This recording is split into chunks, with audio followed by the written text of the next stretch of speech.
talked about empathy. Today we will be discussing different activities that can help children raise their empathetic levels. So, starting with journaling. But what if your child does not write yet? What you can do is every night before you sleep, you ask your child 3 people who he is grateful to every day. So that will help in raising empathy for people. That is a grounding technique. Then next, role play.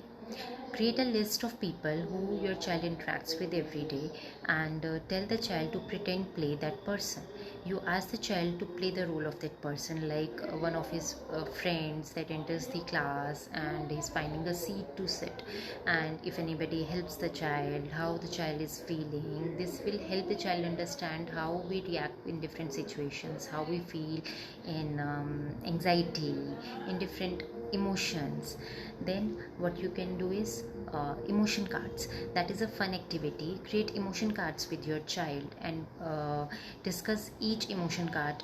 Sit with your child and take one emotion card every day and talk to your child about the emotion, how our face expressions are like. When we are sad we are happy, and when we are sad and happy, like we discussed yesterday. Then worst reaction, best reaction activity.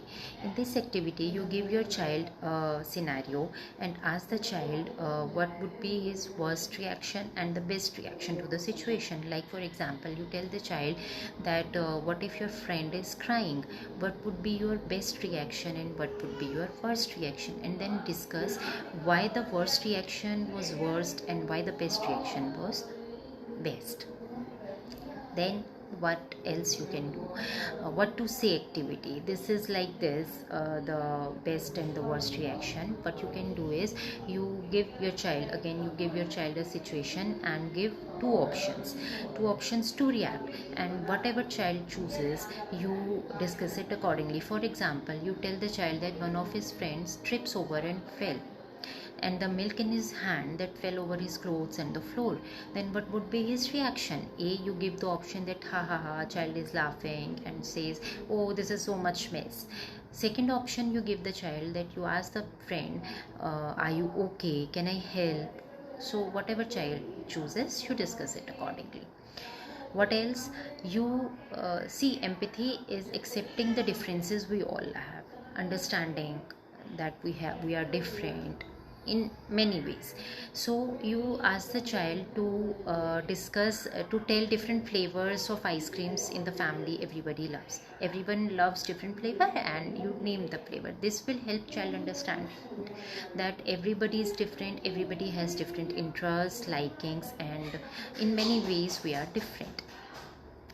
But at last but not the least, books. They are the best way to make kids understand that empathy, compassion, how important they are in life and why they are important, and how to inculcate these things into. So in the caption I will be listing some books that are good for raising empathy in kids.